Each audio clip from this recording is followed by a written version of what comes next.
Guys வணக்கம். இன்னைக்கு சிறுகடிக்க ஆசை சீரியலில் என்ன நடக்குது அப்படின்றத பார்க்கலாம். ஸோ ஃபர்ஸ்ட் சீன் என்ன காட்டுறாங்க அப்படின்னா, நம்ம நேற்றே பார்த்தோம் இல்லையா, அவங்க சொல்கிறாங்க இவங்க நம்ம விஜயா வந்து சிந்தாமணிக்கு சப்போர்ட் பண்ணிட்டு, ஏங்க அவங்க தான் சொல்கிறாங்க அப்படின்னா எப்படி சிந்தாமணி தான் எடுத்தாங்கன்றதுக்கு என்ன ப்ரூஃப் இருக்குது அப்படின் போது நம்ம ரவி சொல்கிறார் இல்லையா, இந்த பணத்தையே நாங்கள் அந்த லேடி வீட்டில் தான் எடுத்துகிட்டு வந்தோம், நாங்கள் இன்றைக்கி ரைட் போகணும்னு சொன்னோம் இல்லையா, அவங்க வீட்டில் தான் எங்களோட பணம் இருந்தது, அதை தான் நாங்கள் எடுத்துகிட்டு வந்தோம் அப்படின்னு முத்து சொன்னதுமே மனோஜ் சொல்கிறாரு, ஐயோயோ என்ன திருடிட்டு வந்திருக்கீங்களா அப்படின்றாங்க.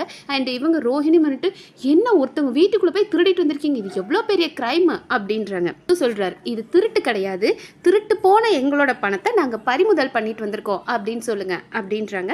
அப்போ நம்மளோட இவங்கெல்லாம் பயப்படுறாங்க. அண்ணாமலை சொல்றாரு, என்னடா பண்ணிட்டு வந்திருக்கீங்க அப்படின் போது ஸ்ருதி சொல்றாங்க, அங்கிள் ஒன்றுமே இல்லை அங்கிள், முத்து சூப்பராக பிளான் பண்ணார் ஐடி ரைட் அப்படின்ற மாதிரி அவங்க வீட்டுக்குள்ளே போயிட்டு மீனோட பணம் எங்கே இருந்ததோ அதை மட்டும் நாங்கள் எடுத்துகிட்டு வந்திருக்கோம் அப்படின்றாங்க.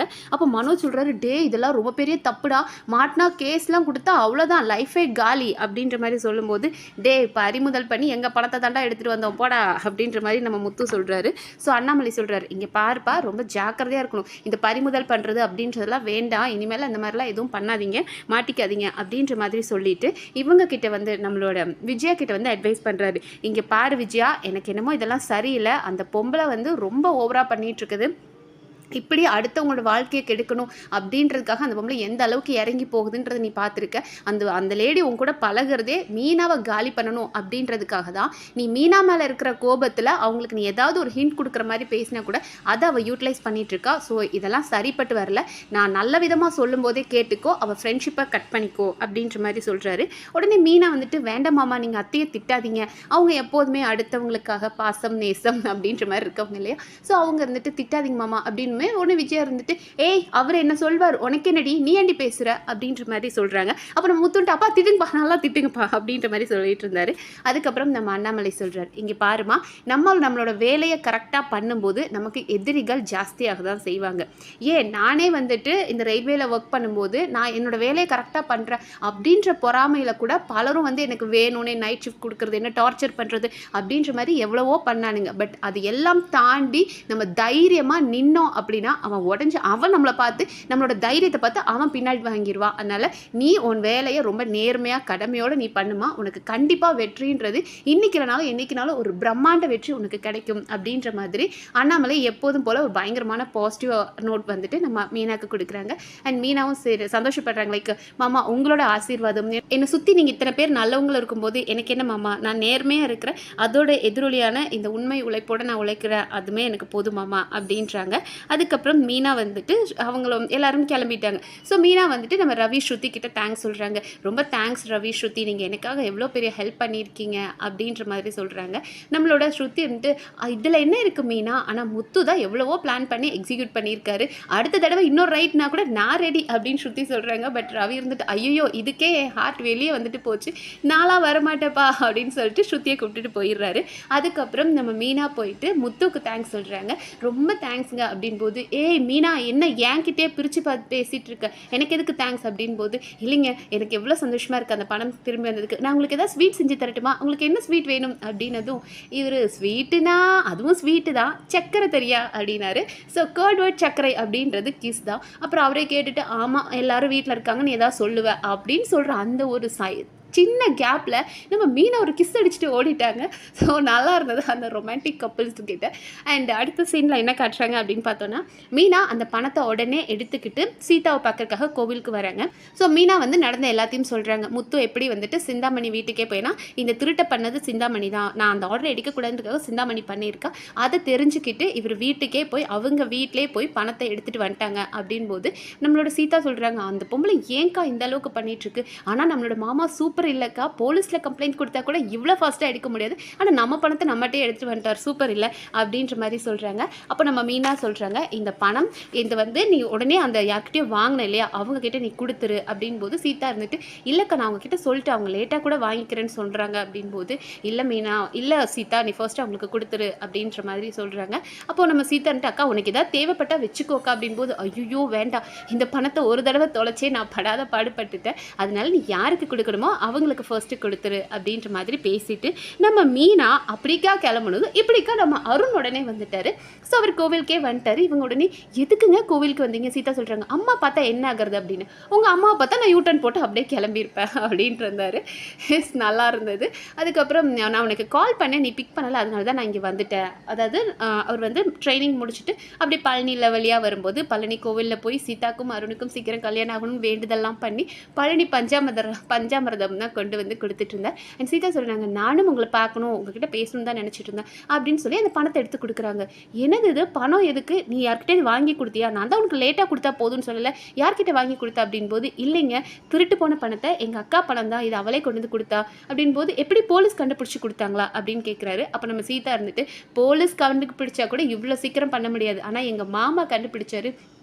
எங்கள் அக்காவோட பணத்தை திருடி வச்சுருந்தாங்க ஒருத்தங்க, அவங்க வீட்டுக்கே போய் எங்கள் மாமா புத்திசாலித்தனமாக பண்ணி கண்டுபிடிச்சி எடுத்துகிட்டு வந்துட்டாரு அப்படின் போது, பரவாயில்லையே உங்கள் மாமா பெரிய ஆளாக தான் இருக்காரு, உங்கள் மாமாவையும் அக்காவையும் பற்றி எவ்வளவோ பில்டப்லாம் கொடுக்குற, கண்ணில் தான் காட்ட மாட்டேற அப்படின் போது, சீக்கிரமாக பார்த்துடலாம் அப்படின்றாங்க. சரி ஓகே நீ ஹெல்த்தை பார்த்துக்கோ அப்படின்றாங்க. இவங்களும் சொல்கிறாங்க, நீங்கள் கிளம்புங்க அம்மா வந்துட போகிறாங்க அப்படின்னதும் நம்ம அருணும் பணத்தை வாங்கிட்டு கிளம்பிட்டார். அண்ட் அடுத்த சீனில் என்ன காட்டுறாங்க அப்படின்னா, நீத்து வந்துட்டு நம்ம ரவி கிட்ட, ரவியோட ஓனர் இருக்காங்களே ஹோட்டல் ஓனர் நீத்து, அவங்க சொல்கிறாங்க, ரவி சீக்கிரமாக டிஷ்லாம் ரெடி பண்ணுங்க இன்னைக்கு அப்படின்றாங்க. ஏன்னா அவங்களோட ஹோட்டலுக்கு ஒரு ஃபுட் ரிவ்யூவர் வரதா, அவர் 5 மில்லியன் சப்ஸ்கிரைபர் வச்சிருக்கிறவராம். ஸோ அவரோட வேலையை ஹோட்டலாக போய் சாப்பிட்டு பார்த்துட்டு அந்த ஹோட்டலுக்கு ரிவ்யூ கொடுப்பாராம். அந்த ரிவ்யூ நல்லா இருந்தது அப்படின்னா டெஃபினட்டாக அவங்களுக்கு பிஸ்னஸ் பிக்கப் ஆயிரும், நிறைய கஸ்டமர்ஸ் வருவாங்க. ஸோ அவருக்கு பிடிக்கணும், நான் ரொம்ப நாளாக அவரை வந்து வலவீசி தேடிட்டு இருந்தேன், இப்போ தான் அந்த மனுஷன் கிடச்சிருக்கார், ஸோ நல்லபடியாக பண்ணுங்க ரவி அப்படின்ற மாதிரி ஸ்ருதி கிட்ட இவங்க ரவி கிட்டேயும் சொல்கிறாங்க. அண்ட் நீத்து வந்துட்டு ஸ்ருதி கிட்ட சொல்கிறாங்க, நம்மளோட ஆம்பியன்ஸ்லாம் நல்லா பண்ணணும், வாங்க ஸ்ருதி நம்ம அதெல்லாம் மெயின்டைன் பண்ணலாம் அப்படின்ற மாதிரி பேசிகிட்டு இருக்காங்க. ஸோ அதுக்கப்புறமா இவங்க எல்லாமே அதெல்லாம் ரெடி பண்ணிட்டு இருக்காங்க. அந்த நேரம் நம்மளோட மீனா ஹோட்டலுக்கு வராங்க, வந்து ஸ்ருதியை பார்க்குறாங்க. ஸ்ருதி பயங்கர பிஸியாக இருக்காங்க. என்ன ஸ்ருதி நான் கூப்பிடுறது கூட தெரியாமல் ஒர்க் பண்ணிட்டு இருக்கீங்களா அப்படின்ற மாதிரி கேட்கும்போது நம்ம ஸ்ருதி சொல்கிறாங்க, இல்லை மீனா இன்னைக்கு ஹோட்டலுக்கு ஒரு ரிவ்யூவர் வராரு, அதனால தான் நாங்கள் பண்ணிகிட்ருக்கோம், நீங்கள் என்ன இங்கே அப்படின் போது, நீங்கள் எனக்கு ஹெல்ப் பண்ணீங்க, உங்களுக்கு ஏதாவது ஸ்வீட் செஞ்சு கொண்டு வரணும் அப்படின்றக்காக வாழைப்பூவில் வடையும் பூசணிக்கால அல்வாவும் செஞ்சு கொண்டு வந்து கொடுத்துருக்காங்க. ஸோ அதை வந்துட்டு ரவி அண்ட் ஸ்ருதி 2 பேருக்கும் கொடுக்குறாங்க. அப்போ இவங்க கேட்குறாங்க, இதெல்லாம் எதுக்கு அப்படின் போது, எனக்கு நீங்கள் ஹெல்ப் பண்ணியிருக்கீங்க, உங்களுக்கு நான் ஏதாவது செய்யணும், என்ன செய்யணும்னு தெரில, அதான் இதை கொண்டு போது, இதில் என்ன இருக்குது மீனா, நான் உங்களோட சிஸ்டர் மாதிரி தானே, இதை நான் பண்ணுறதுனால என்ன இருக்கும் அப்படின் போது, எனக்கு சீதா எப்படியோ அதே மாதிரி தான் ஸ்ருதி நீங்களும், பட் அது ஒரு ஹாப்பினஸ், அந்த சந்தோஷத்துக்காக இதை கொண்டு வந்தேன், ஆனால் சீக்கிரம் சாப்பிடுங்க அப்படின்றாங்க. பட் ரவி இருந்துட்டு, அன்னைக்கு கொஞ்சம் ஒர்க் இருக்குது, நான் அப்புறம் சாப்பிட்றேன் அப்படின்னு எடுத்து வச்சிடுறாங்க. அண்ட் இவங்க எல்லாமே ஹோட்டல் ரெடி பண்ணிட்டு இருக்காங்க. அந்த பெரிய ரிவ்யூவர் அவரும் வந்துடுறாரு. வந்த உடனே அவரும் சரி ஓகே கேமராலாம் ஆன் பண்ணிட்டு சரி நம்ம ரெக்கார்ட் பண்ணலாம் அப்படின்னு நீத்து கிட்ட சொல்கிறார். ஸோ நீத்து போயிட்டு ரவி கிட்ட எல்லாத்தையும் எடுத்துகிட்டு வாங்க அப்படின் போது தான் நம்ம ரவி சொல்கிறாரு, நீத்து இன்னும் ஒரு 15 மினிட்ஸ் ஆகும்னு. என்ன ரவி லேட் ஆகும்னு சொல்கிறீங்க, நான் வேறு எல்லாம் ரெடின்னு சொல்லிட்டேனே, அவர் நம்மளை பற்றி ஏதாவது பேட் ரிவ்யூ கொடுத்தா நம்மளோட இதுவே ஹோட்டலே வந்து ப்ராப்ளம் ஆயிரும் அப்படின் போது நம்ம ஸ்ருதி ஒரு ஐடியா கொடுக்குறாங்க, நீத்து நீங்கள் கவலைப்படாதீங்க, எங்ககிட்ட வாழைப்பூ வடையும் அண்ட் பூசணிக்காய் அல்வாவும் இருக்குது, இதை ஸ்டார்டராக கொடுத்துருவோம், அவர் சாப்பிட்டுட்டு இருக்க அந்த கேப்பில் அதுக்குள்ளே மெயின் டிஷ்லாம் ரெடியாகவும் கொடுத்துடலாம் அப்படின் போது நீத்து யோசிக்கிறாங்க, ரவி செஞ்சதுன்னா பரவாயில்ல, இன்னொருத்தங்கன் போது கொஞ்சம் யோசனையாக இருக்குன்றாங்க. எங்கள் அண்ணியோடு தான் ரவி சொல்கிறார், எங்கள் அண்ணியோடது சூப்பராக இருக்கும் கொடுக்கலாம் அப்படின்றாங்க. அண்ட் ஸ்ருதியும் ரொம்ப தைரியமாக எடுத்து சர்வ் பண்ணிடுறாங்க.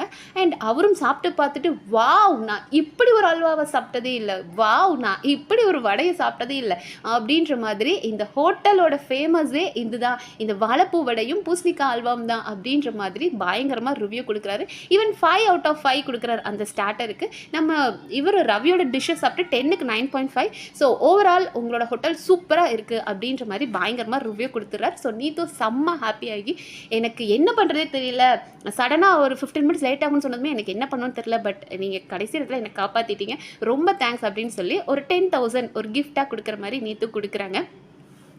அண்ட் அடுத்த சீனில் என்ன காட்டுறாங்க அப்படின்னு பார்த்தோன்னா, அங்கே நம்மளோட ரோஹிணி அண்ணாமலை, ரோஹிணி மட்டும் தனியாக உட்காந்து டீ குடிச்சிட்டு இருக்காங்க, அண்ணாமலை விஜயா அண்ட் மனோஜ் இவங்கெல்லாம் உட்காந்து டீ குடிச்சிட்டு இருக்காங்க. மனோஜ் எட்டி பார்க்குறாரு, ஐயோ வைஃப் தனியாக இருக்காளே அப்படின்னு பார்க்குறாரு. உடனே நம்ம விஜயா பார்த்து, டே என்னடா அங்கே பார்த்துட்டு இருக்க, டீயை குடுறா அப்படின்ட்டு, என்னடா பிஸ்னஸ் எப்படி இருக்குது அப்படின் போது, நல்லாதாம்மா போகுது அப்படின்னு மனோஜ் சொன்னதும், பாத்தியாடா உன்னாலே தனியாக மேனேஜ் பண்ண முடியும், இனி யாரும் உன் கடை பக்கம் கூட வர முடிய வேண்டாம், நீயே பார்த்துக்கூடா அப்படின்ற மாதிரி, இனி அவளை உள்ளே சேர்க்காதுன்ற மாதிரி பேசிகிட்டு இருக்காங்க. அந்த நேரம் நம்மளோட ரவி அண்ட் ஸ்ருதி ரொம்ப சந்தோஷமாக வராங்க. வந்ததுமே ஃபர்ஸ்ட் மீனாவை தான் தேடி, மீனா ரொம்ப தேங்க்ஸ் அப்படின்ற மாதிரி ஸ்ருதி சொல்கிறாங்க. ரவியும் அண்ணி ரொம்ப தேங்க்ஸ் அண்ணி, உங்களால் தான் இன்றைக்கி எங்களோட ஹோட்டலுக்கே ஒரு நல்ல நேம் கிடச்சிது அப்படின்ற மாதிரி உங்கள் டிஷ் அந்த ஒரு டிஷ் இருக்கு இல்லையா அதை சொல்லி நல்லா இருந்தது அப்படின்றாங்க. அப்போ நம்மளோட இவரும் முத்துன்ட்டு எனக்கு செஞ்சு கொடுத்தியா அதுவா அப்படின்னு. ஆமாங்க, அவங்க எனக்கு ஹெல்ப் பண்ணாங்க, தேங்க்ஸ் சொல்லணும் எப்படின்னு தெரியல, அதனால தான் அந்த ஸ்வீட்டை கொடுத்தேன் அப்படின்ற போது அதனால எவ்வளோ நல்ல நேம் கிடச்சிதுன்றதை ரவி எக்ஸ்பிளைன் பண்ணிவிட்டு, அண்ணி அந்த ஸ்வீட் எப்படி பண்ணணும், அந்த வடை எப்படி பண்ணணும்னு சொல்லிடுங்க, ஏன்னா எங்கள் ஹோட்டலோட சிக்னேச்சர் ஸ்டார்டரே அதுதான் அப்படின்ற மாதிரி அந்த ரிவ்யூவர் சொல்லிட்டாரு, அதனால் எனக்கு கற்றுக் கொடுங்க அண்ணி அப்படின்னும் போது பொறாமையில் பொங்குற நம்ம விஜயா இருந்துட்டு, ஏண்டா நீ எவ்வளோ விதவிதமாக சமைப்ப, உன்னோட சமையலுக்கு கிடைக்காத பேர் தான் இவளோட வடைக்கு கிடைச்சிச்சா அப்படின்ற மாதிரி பேசிட்டு இருக்காங்க. அது ஒரு லூஸ் அப்படின்ற மாதிரி தான் இருந்தது. பட் அவங்கள யாரும் கன்சிடர் பண்ணல. அண்ட் நம்ம ஸ்ருதி இருந்துட்டு அதுக்காக எங்களுக்கு 10,000 கிஃப்டாக கொடுத்தாங்க, இந்த மீனா நீங்கள் வச்சுக்கோங்க அப்படின் போது மீனா வந்துட்டு, ஏங்க ஒரு 4 வடைக்கு போய் 10,000 ரூபாயா, வேண்டாங்க அப்படின் போது எங்களுக்கு இன்னைக்கு ஒரு நல்ல கிரெடிட் கிடச்சிருக்கு, நீங்கள் தான் காரணம், சரி அதில் ஒரு half of the amount அது வாங்கிக்கோங்க அப்படின்னு சொல்லி ஒரு 5,000 இவங்களுக்கும் 5,000 அவங்களுக்கும் கொடுக்குறாங்க. பட் இவங்க மீனா வாங்க யோசிக்கிறாங்க. அண்ணாமலை சொல்கிறார், அவரோட சந்தோஷத்தில் தானமா கொடுக்குறா, வாங்கிக்கோமா அப்படின்னதுமே மீனா அந்த பணத்தை வாங்கி அப்படியே முத்து கையில் கொடுத்துட்றாங்க. முத்துவும் ஓகே உண்டையில் போடலாம் அப்படின்னு சொல்லிட்டு அந்த பணத்தை வாங்கி வச்சிடுறாரு. பட் ரோஹிணிக்கு இதெல்லாம் பார்க்கும்போது அப்படியே பொங்குது. அடா பாவீங்களா, அவள் பொண்டாட்டியை பற்றி எல்லாரும் புகழவும், அவளோட அந்த காசை வாங்கி அவள் இவன்கிட்ட கொடுக்கவும், இவங்கெல்லாம் இவ்வளோ சந்தோஷமாக இருக்காங்களே அப்படின்ற மாதிரி ரோஹிணி பார்த்துட்டு இருக்காங்க. அதோட இன்னைக்கு எபிசோட் முடிச்சிருச்சு. ஸோ பாப்போம் நாளைக்கு எபிசோடில் வேறு என்னென்ன இன்ட்ரெஸ்டிங்காக நடக்குது அப்படின்னு நம்ம அடுத்த வீடியோவில் பார்க்கலாம். நன்றி.